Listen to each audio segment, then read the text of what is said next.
Terima kasih Anda kembali bersama kami pemirsa. Kami akan lanjutkan perbincangan tentang tax amnesty ini bersama Pak Haryadi Sukamdhani. Pak Haryadi, ada yang mengatakan bahwa tawaran tax amnesty yang diberikan oleh pemerintah ini kurang menggiurkan sebetulnya. Menurut Anda ini sudah cukup bagus belum skemanya? Kalau menurut saya ini adalah deal yang terbaik yang bisa kita lakukan ya. Jadi kalau ada yang bilang ini nggak bagus, saya nggak tahu komparasinya bagaimana. Yang jelas Indonesia adalah negara yang sangat potensi sekali untuk pertumbuhan ekonominya, ya. Dan selama ini memang tidak diurus dengan benar ekonomi kita, termasuk perpajakannya. Nah, sekarang ada suatu mekanisme yang kita bahas semaksimal mungkin. Tentunya masih ada kekurangan di sana sini, tapi yang tadi saya bilang ini adalah the best deal yang bisa kita bikin, yang bisa kita sepakati, dan peluang itu ada di kita. Jadi saya nggak paham kalau ada orang bilang bahwa ini nggak menarik ini saya nggak tahu. Ini adalah pintu masuk untuk betul-betul semua orang akan meletakkan akan lebih memperbaiki keterbukaan informasi mengenai perpajakan. Karena nanti dengan automatic exchange of information kan semua dibuka semua, termasuk nanti akses di dalam ketentuan umum perpajakan pasti habis ini pihak Direktur Jenderal Pajak pasti dia akan minta akses untuk masuk ke bank. Mereka akan minta buka data bank. Itu semua kemana lagi gitu loh kan. Lebih baik mumpung ada kesempatannya, kenapa nggak disepakati. Nah, perkara tadi jaminan kerahasiaan, jaminan bahwa mereka tidak akan dikutak-atik dan sebagainya, itu Presiden kok udah menyampaikan. Nah, ini yang kita harus jaga. Dan saya yakin masa iya sih petugas pajak senaif itu untuk orang keputusan politiknya ada, payung hukumnya ada, mau main-main. Ini zamannya sudah zamannya keterbukaan. Orang bisa langsung komplain di sosial media, Mbak. Jadi menurut saya sih ya hanya orang yang kurang cerdas aja ya kalau masih mau bikin masalah ngutang-atik wajib pajak dan sebagainya. Jadi menurut saya kita harus bangun trust ini. Oke, jadi era keterbukaan data yang akan diawali tahun 2017 ya bersama OECD, lalu 2018 dengan anggota G20, lalu juga ini akan terus meluas. Ini akan jadi pendorong tersendiri untuk laris manisnya tax amnesty. Karena memang kesepakatan internasional arahnya kan ke sana, Mbak. Semua pemerintah dunia bersepakat bahwa memang pajak itu menjadi suatu instrumen yang sangat penting dan strategis. Jadi memang mereka membuka semua akses itu gitu. Oke.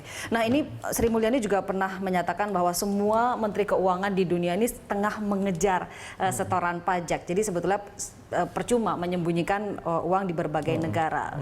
Memang begitu ya? Iya, memang begitu. Dan tadi yang saya sampaikan, Pak Presiden tadi di dalam acara di Kemayoran tadi bersama dengan pengurus Apindo udah menyampaikan bahwa bahkan ketentuan PPh-nya tarifnya akan diturunkan.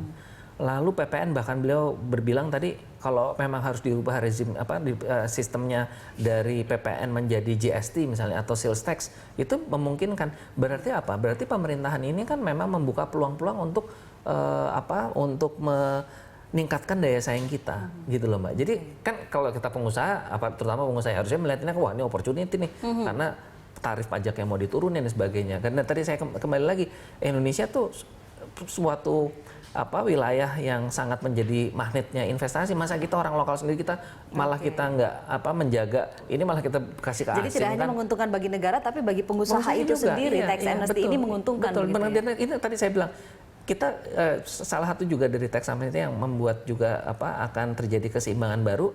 Semua orang kan akan mendeklar asetnya. Jadi kita semua juga, misalnya kita kalau kompetitor kita tahu lah lawan kita itu punya pelurunya berapa, kita berapa. Lebih fair. Kalau ini kan selama ini kan kita nggak tahu dia punya peluru berapa, kan dia diumpetin kan pelurunya kan. Artinya kalau kita bermain dalam suatu permainan, dalam suatu kompetisi, nggak imbang ininya kekuatannya. Karena yang satu punya amunisi banyak, nggak kelihatan, yang satu dia declare semua amunisinya segitu gitu. Nah, tadi kita sudah melihat sejumlah data bahwa yang dideklarasikan baru sekitar 3 triliun. Lalu uang tebusan targetnya 165 triliun, ternyata baru terkumpul sekitar 80 miliar ya sampai tanggal 30 Juli. Kalau menurut Anda, apalagi yang harus dilakukan pemerintah untuk bisa menggenjot itu? Saya rasa itu pelayanan harus betul-betul ditingkatkan.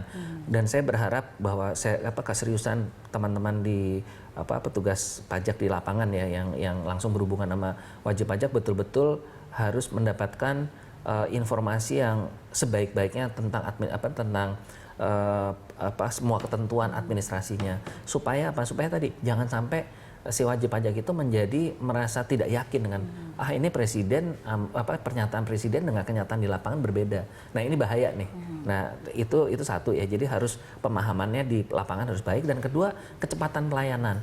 Kalau saya melihat situasi yang ada, mau tidak mau kami nanti akan mengusulkan kepada Ibu Menteri sebaiknya memang kalau perlu Sabtu Minggu harus buka loketnya. Karena kalau nggak keburu Mbak.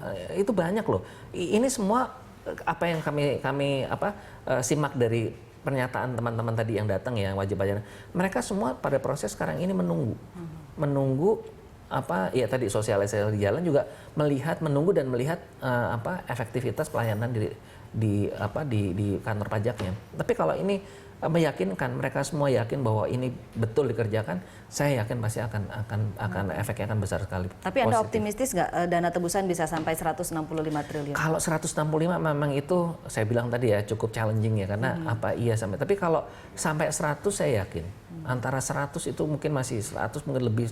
Tapi kalau 105 memang, karena kita juga nggak ada yang tahu Mbak. Saya nggak bisa bilang itu terlalu optimis atau istilahnya terlalu pesimis, bahkan enggak lah. Tapi kalau kita lihat adalah tadi saya bilang dari deposito dan dana pihak tiga aja di perbankan ada potensi 50 triliun yang gap yang belum sempat dilaporkan kan.